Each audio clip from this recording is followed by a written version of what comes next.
8 News Now or Nexstar Media Group.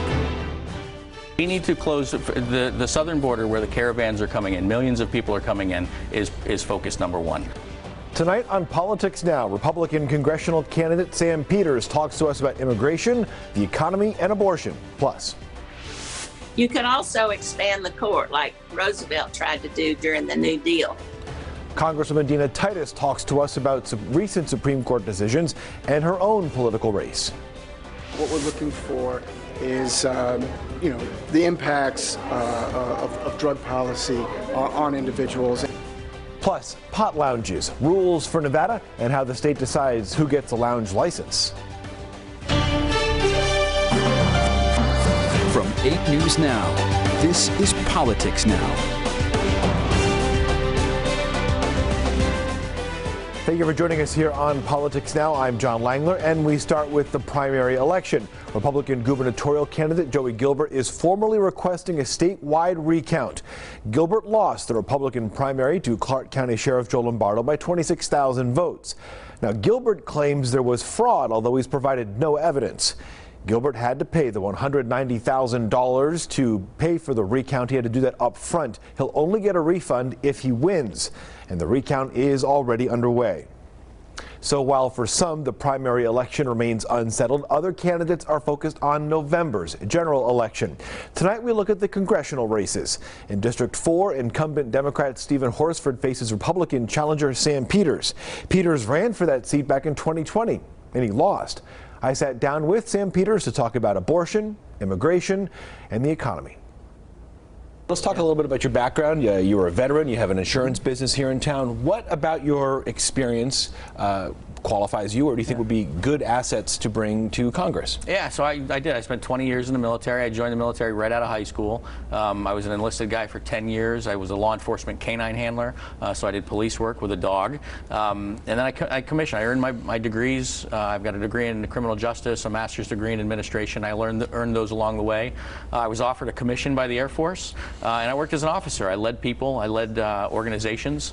I've worked on the federal budget, the palming process to build the president's budget from the bottom up. So I know how that practice works. I also have worked on projects to support security at the southern border. So I have a background in those type of things. I spent time in Iraq and Afghanistan. I led people in those areas.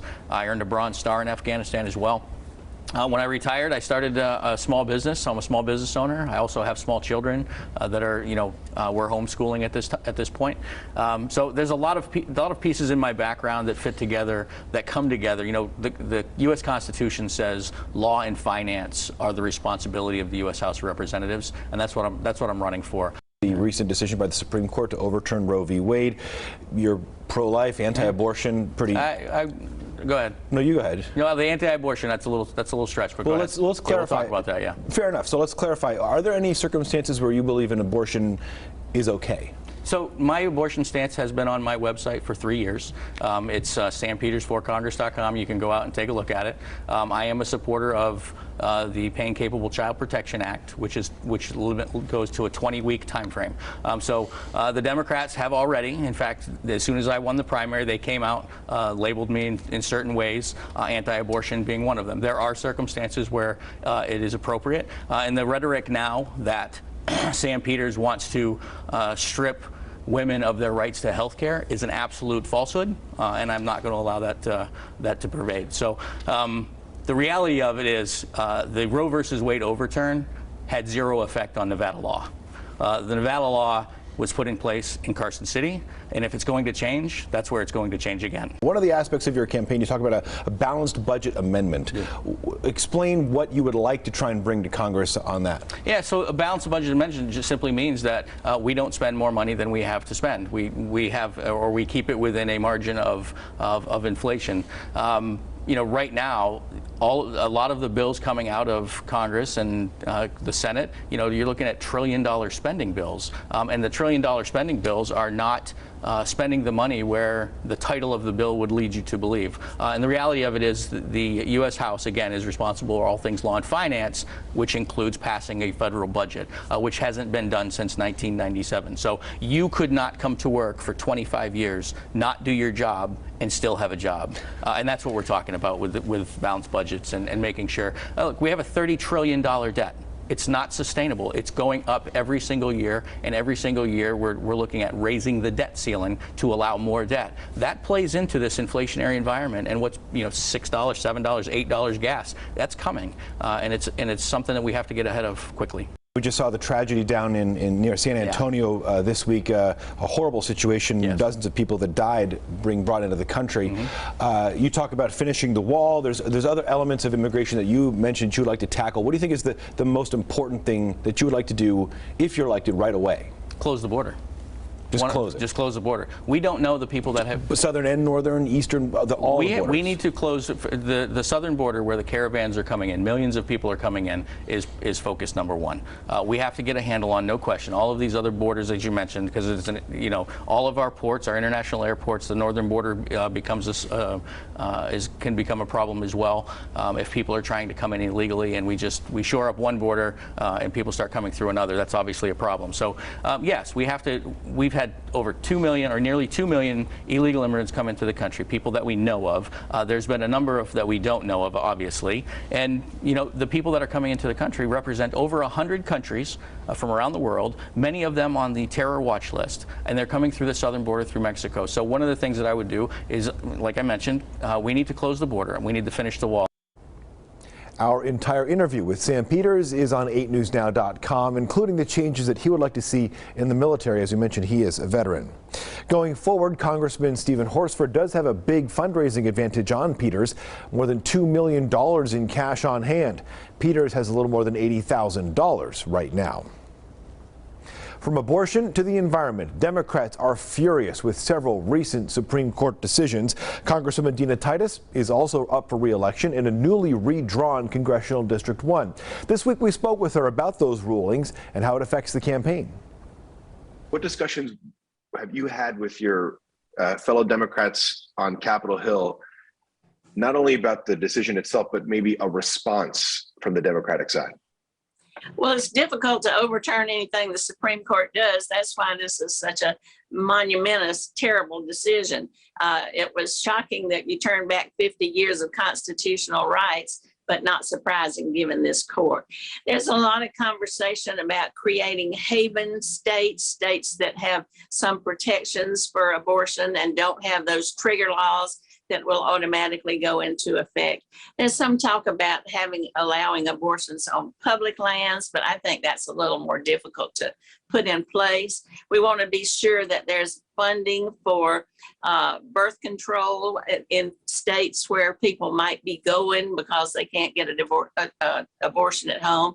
And plus, you'll need more birth control as you plan your future, given the uncertainty of what the court might do.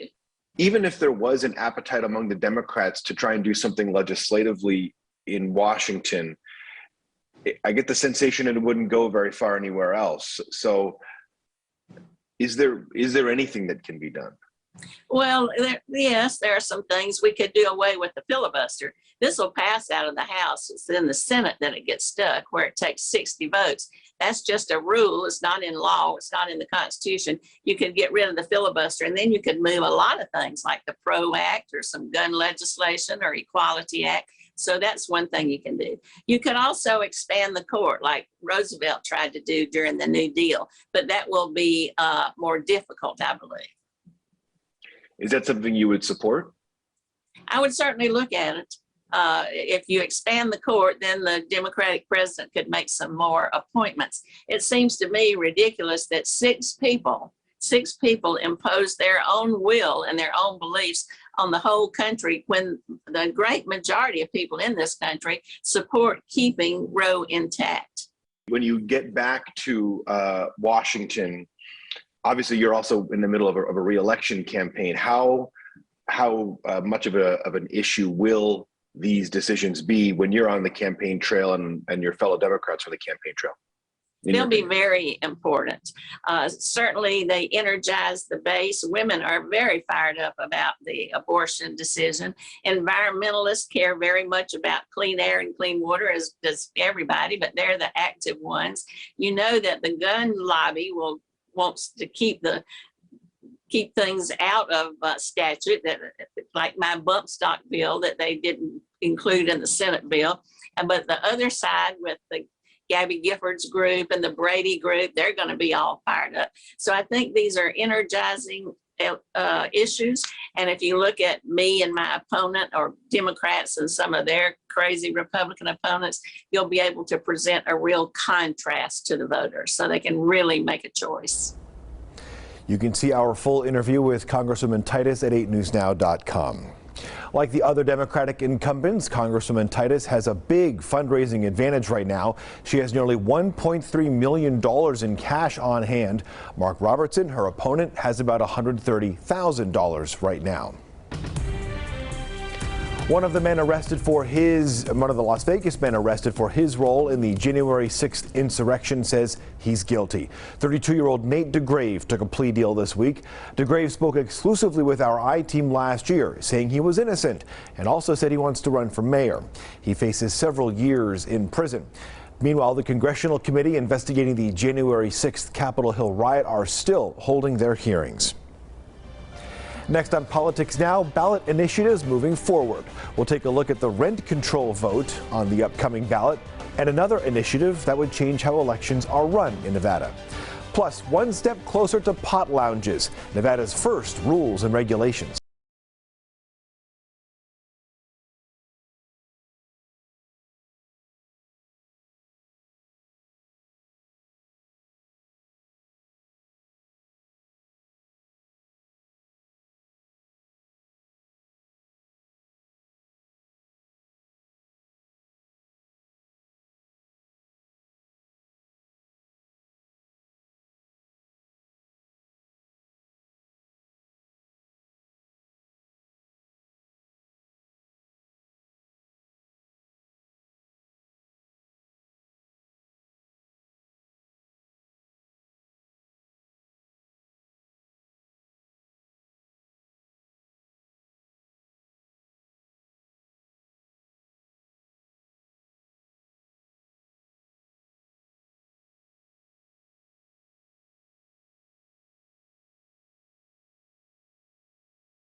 Live, local, now.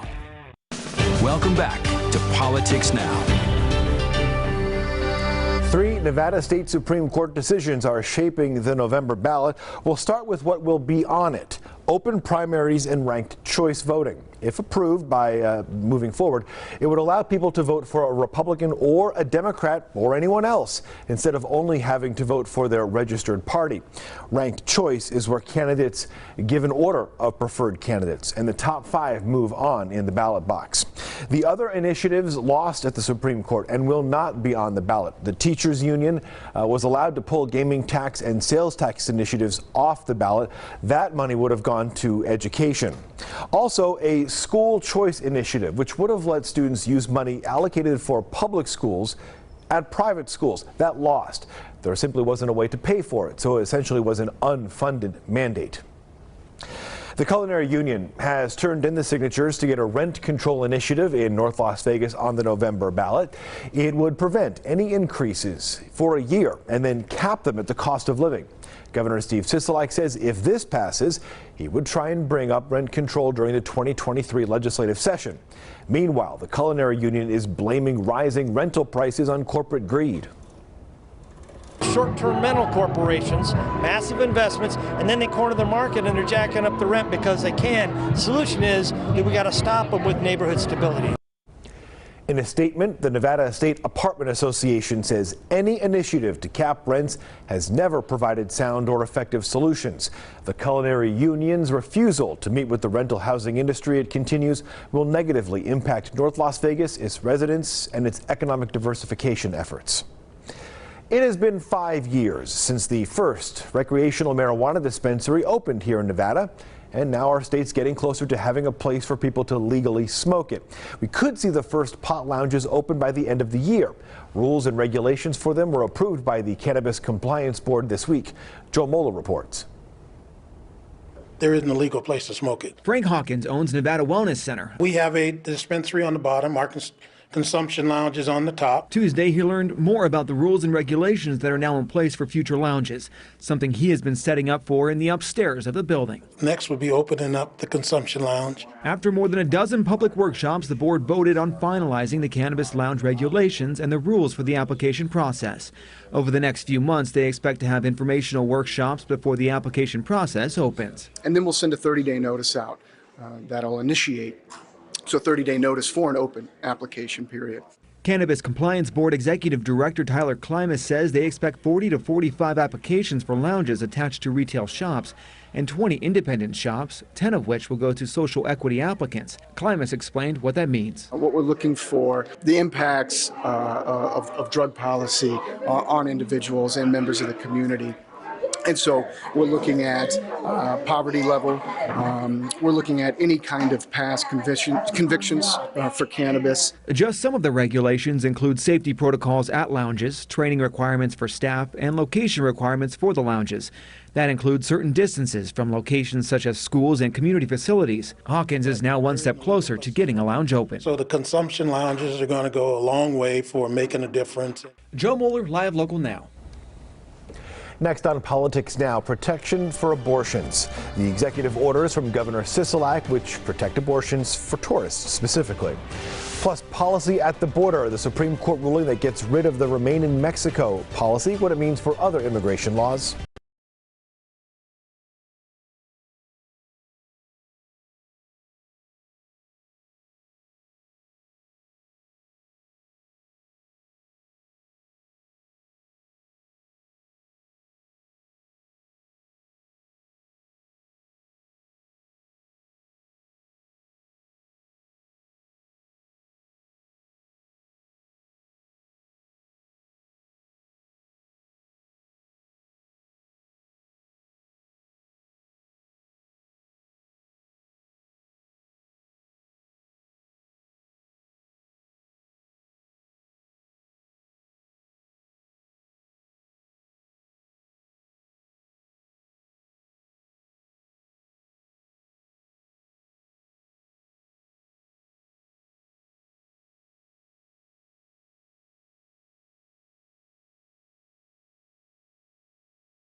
Day starting at 4 on 8 News Now. You're watching Politics Now. Democrats have started challenging their Republican opponents to debates for the November election. Governor Steve Sisolak has proposed 2 debates with Sheriff Joe Lombardo, one at each end of the state. Lombardo says he will work on some mutually agreeable times, venues, and moderators. Senator Catherine Cortez Masto has proposed 3 debates with her Republican challenger Adam Laxalt. Both asked for at least one of the debates to be broadcast on Spanish-language television. This week, Governor Steve Sisolak signed executive orders to protect women who come to Nevada for abortions. I'm going to do everything I can to make sure that we can protect women that come here to access medical care, that they're not subject to any prosecution, any arrest. If a state tries to, we're not going to cooperate in terms of providing information to cooperate, and to assure people here, professionals that are in the business of delivering, health care to women, that they won't be prosecuted for what they do, that they'll be protected by the laws of the state of Nevada. The orders create a safe haven for women and abortion providers that come here from across state lines. Governor Sisolak also commented on search warrants being served on 6 state Republican Party officials, I beg your pardon. Those people are being investigated for a fake presidential elector scheme. I remember when they had the fake electric slate brought forward, and I appreciate the fact that the federal government's trying to get to the bottom of this and make sure that doesn't happen. Our democracy was put at risk, great risk, and it's unfortunate that some people continue to buy into that. Those search warrants include one against State Republican Party Chairman Michael McDonald. So far, though, no charges have been brought. The last decision of the Supreme Court in this most recent term included getting rid of our Remain in Mexico policy. Alex Limon from our Washington, D.C. bureau broke down the decision. Joining us to talk about the last Supreme Court decision of the session, Alex Limon from our Washington, D.C. bureau. Alex, the Supreme Court says the Biden administration could end former President Trump's Remain in Mexico policy at the border. Let's talk first about the policy itself. Yeah, this policy was, when President Trump enacted it, actually officially called the Migrant Protections Protocols, or MPP, but became more widely known as the Remain in Mexico policy. And that's because what it did is allow the federal government to force asylum seekers to remain in Mexico while they awaited their asylum hearings. And as you know, that's a process that can be very, very lengthy because of the backlog in our immigration court systems. And so we saw those kind of tent cities spring up along the Mexico side of the border, and President Biden had vowed to rescind that policy because he and Democrats and humanitarian organizations saw it as a very inhumane policy that allowed asylum seekers who were already, saying that they were fleeing danger to be put in danger once again. There were actually a lot of documented cases and data that showed that these asylum seekers were subjected to violence, kidnappings, rapes, and just other sorts of attacks while they remained in Mexico and waited for their asylum cases to be heard. And so President Biden had vowed to rescind this policy, and that's what he was attempting to do. And now the Supreme Court has cleared the way for him to end that policy. Yeah, as you mentioned, so the Biden administration argued it kind of affected their relationship with regards to those at the border, which certainly would be challenging here. What's the next steps moving forward? So officially, this case has to go back to the lower courts for some procedural issues, but really the Supreme Court has cleared the way for the administration to end the policy. What we're now kind of keeping an eye on is how this could affect other policies more broadly. And so while, on a narrow basis, this again does say that the Biden administration didn't break the law or violate the way that these policies are supposed to be ended, more broadly, what it does is return that immigration authority back to the Biden administration and to the federal government, which is where immigration issues have always lied. And so what the Supreme Court is essentially saying here is that the states don't have that type of power to make immigration rules or laws. So it will be interesting to see whether that same idea is more broadly applied to other cases, like, for example, Title 42, because that's really the case that has kept virtually all asylum seekers out of the United States and has given the government basically forced the government to turn away all asylum seekers, nearly all of them, with few exceptions like unaccompanied minors, because of the pandemic and for public health reasons. And that was Alex Limon from Washington, D.C. This week, Judge Ketanji Brown Jackson became the first black woman to sit on the Supreme Court. She is now the nation's 116th justice, replacing retiring Justice Stephen Breyer. The appointment isn't going to change the ideological makeup of the conservative-leaning court, but it is certainly history. Will Nevada be the first state to nominate a president in 2024 on the Democratic side? We're going to tell you about next week's key vote. Next.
Don'tBeBroke.com.